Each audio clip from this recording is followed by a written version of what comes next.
भी वैसे मेहनत की है। वाकई में देखिए पूरा पसीना आ गया है। हाँ अच्छा जी, धन्यवाद। और भैया कैसे हैं? ठीक है भैया, ठीक है ना? एकदम बढ़िया। आपका सैलून देखे नया खुला लगता है। हाँ, नया खुला है। नया खुला ना? क्या नाम हुआ आपका? मेरा नाम गुड्डू कुमार ठाकुर हुआ। गुड्डू कुमार ठाकुर। अच्छा, यही रहते हैं? हाँ, यही रहते हैं। ठीक है, अच्छा से हेड मसाज कर दीजिए। यही कर देंगे। ठीक है।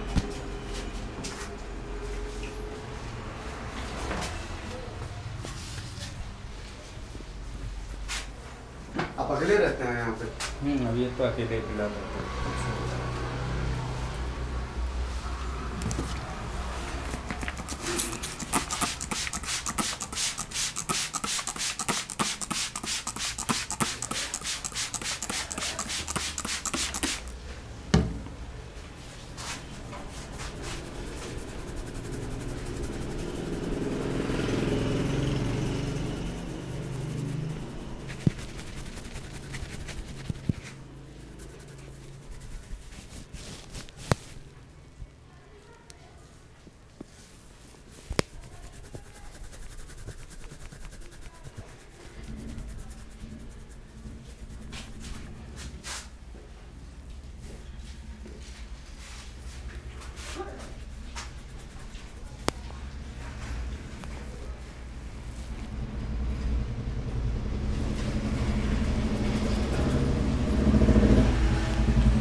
थोड़ा धीरे धीरे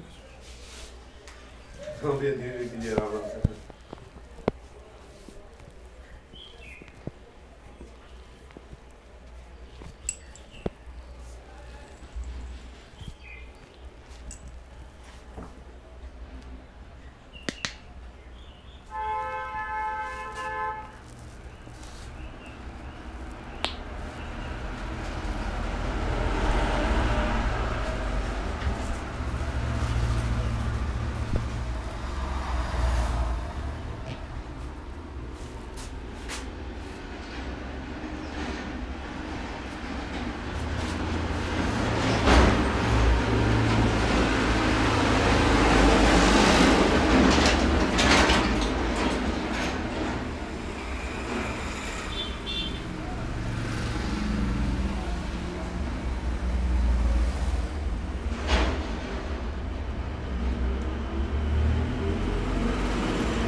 बहुत बढ़िया भैया, थैंक यू। Okay sir. बहुत अच्छा मसाज था आपको। नेक्स्ट टाइम फिर आएंगे। ओके। बड़ी पसीना आपको फेंक दिया, मेहनत आपकी है, रंग लाया हम। मेहनत हो गई। नहीं आपका सही बात है, पसीना निकला और आपका चेहरा ना एकदम से बहुत मिलता जुलता है। एक मनोज मास्टर था है ना, जी। आपका चेहरा उनसे बहुत मिलता जुलता था। क्या वो थोड़ा ओल्ड हो गए, आप यंग हैं, लेकिन आपका चेहरा उनसे मिलता जुलता है। आपका तकनीक भी मतलब नौमी के जैसा इसके लिए है थैंक होगा। यू सर आपके लिए। बहुत अच्छा किया। बाकी आप वो भी जैसे मेहनत करता था, आप भी वैसे मेहनत किए। वाकई में देखिए पूरा पसीना आ गया। आ गया। हाँ, अच्छा किया। धन्यवाद। धन्यवाद।